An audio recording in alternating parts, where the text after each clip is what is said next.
भारत की film the goat life ने Saudi अरब समेत तमाम अरब ममालिक को गुस्सा दिला दिया। सऊदी अरब में कफील सिस्टम पर बनने वाली इस फिल्म पर सऊदी अरब को इतना गुस्सा आया कि उन्होंने इस फिल्म में कफील का किरदार अदा करने वाले अदाकार पर भी पाबंदी लगा दी। आइए आपको बताते हैं कि आखिर ऐसा क्या था इस फिल्म में जिसने सऊदी अरब को इतना गुस्सा दिलाया। भारत की सऊदी अरब के कफील के निजाम के खिलाफ तनकीदी फिल्म जिसका टाइटल दी गोट लाइफ है, उसने सोशल मीडिया पर थरथल्ली मचा दी। रिलीज के पहले हफ्ते ही 1 करोड़ अमेरिकी डॉलर से जायद का बिजनेस भी कर डाला। इस फिल्म के आते ही भारत के खिलाफ खलीजी ममालिक में गुस्से की आग भड़क उठी और ये आग इतनी ज्यादा बन गई कि सऊदी हुकूमत ने भारतीय फिल्म दी गोट लाइफ में कफील का किरदार अदा करने वाले अदाकार पर पाबंदी लगा दी, जिसके बाद सोशल मीडिया पर एक नई जंग का आगाज हो गया है। नेटफ्लिक्स पर दिखाई जाने वाली इंडियन फिल्म दी गोट लाइफ की कहानी ने सऊदी अरब में हंगामा खड़ा कर दिया। भारतीय फिल्म में सऊदी अरब के निजाम पर कड़ी तनकीद की गई है, जिस पर खलीजी ममालिक में भारत से मुतालिक शदीद गुस्सा पाया जा रहा है और यूं लग रहा है जैसे भारतीय वजीर आजम नरेंद्र मोदी की अब खैर नहीं है। और तो और मोदी साहब को भी अरब इन्वेस्टर्स सोने की चमक, तेल की महक और रियाल भारत से जाते हुए दिखाई दे रहे हैं, जिसके बाइस परेशानी उनके चेहरे पर खूब आया है।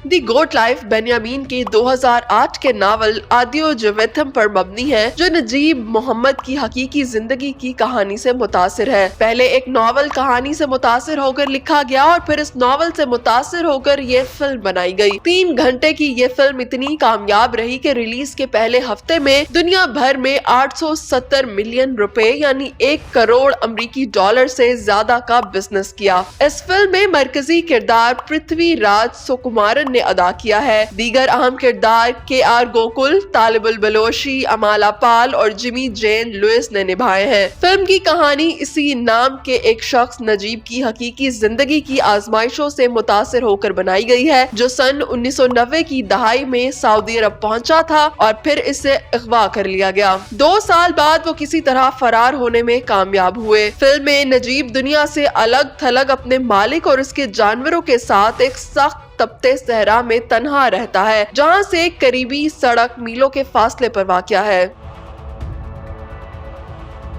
शदीद गर्मी में ना तो उसके पास फोन है और ना ही लिखने के लिए कागज या कलम, ना उसका कोई दोस्त है और ना शनासा, और उसे इसी हौज से पानी पीना पड़ता है जिससे जानवर पीते हैं। एक दिल दहला देने वाले मंजर में नजीब अश्क आलूद चेहरे के साथ बताता है कि किस तरह उसने एक मुलाजमत के वादे पर अपना सब कुछ बेच दिया और खानदान को छोड़कर परदेस आ गया। उसने ये सब बस एक अच्छी मुलाजमत के लिए किया। वो ये इल्तिजा मलयालम जबान में करता है जिसका उसके कफील पर कोई असर नहीं पड़ता, क्योंकि वो अरबी के अलावा दूसरी जबान नहीं जानता। अगर देखा जाए तो तकरीबन 20 लाख इंडियन और 1 करोड़ केरला के बशिंदे बैरून मुल्क मुकीम हैं, जिनमें से 90% खलीजी ममालिक में रहते हैं। ये लोग जजीरा नुमा अरब में Bahrain, Kuwait, Oman, Qatar, Saudi Arab और मुत्तहदा अरब अमारात समेत दीगर अरब ममालिक में कफालत के निजाम के तहत रहते हैं। ये लोग ज्यादातर गरीब और मेहनत कश खानदानों से ताल्लुक रखते हैं।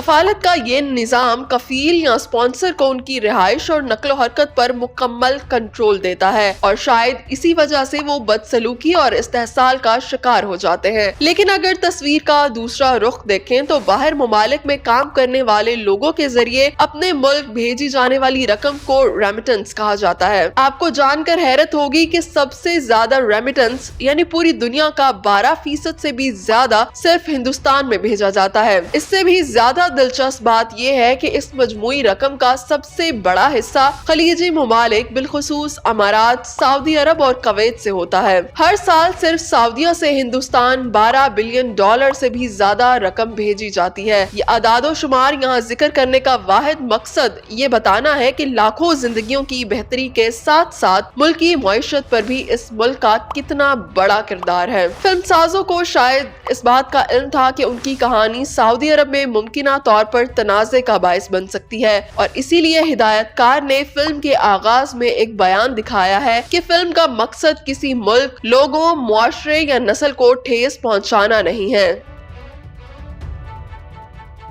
लेकिन फिल्म साजों की ये तरगीब किसी काम न आई और इस फिल्म की रिलीज के बाद खलीजी ममालिक में शदीद गुस्से की आग भड़क उठी है। सऊदी अरब में भारतीय फिल्म द गोट लाइफ में कफील का किरदार अदा करने वाले ओमानी अदाकार तालिब अल बलोशी को ब्लैक लिस्ट कर दिया गया है। सऊदी अरब ने ये फैसला भारतीय फिल्म द गोट लाइफ में कफील का किरदार अदा करने पर किया है, जिसे सऊदी अवाम और हुकाम ने तौहीन आमेज और हकाइक के बरक्स करार दिया है। सऊदी हुकाम का कहना है कि फिल्म में अदा किए गए किरदार ने सऊदी अरब के बैनुल अक़वामी तशख़्ख़ुस को नुकसान पहुंचाने की कोशिश की है, जिसके बायस तालिब अल बलोशी के सऊदी अरब में दाखिले पर पाबंदी आयद कर दी गई है। इस इक़दाम के बाद ओमानी अदाकार के सऊदी अरब में किसी भी किस्म की तफरीही सरगर्मियों में शिरकत पर पाबंदी होगी, जिस पर अदाकार ने अपने दिफा में कहा कि उन्होंने हकीकत पर मबनी कहानी को मद्देनजर रखते हुए इस किरदार को अदा करने पर रजामंदी जाहिर की थी। उन्होंने जोर दिया कि इन पर हमले करने की बजाय लोगों को अपनी सोच और नुक्ता नजर को तब्दील करना चाहिए। फिल्म के हवाले से सऊदी अवाम में पाए जाने वाले गमो गुस्से और इसके मुमकिना सफारती असरात पर मुबसरीन की नजरें मरकूज हैं, क्योंकि ये वाकया दोनों ममालिक के दरमियान ताल्लुकात पर भी असरअंदाज हो सकता है।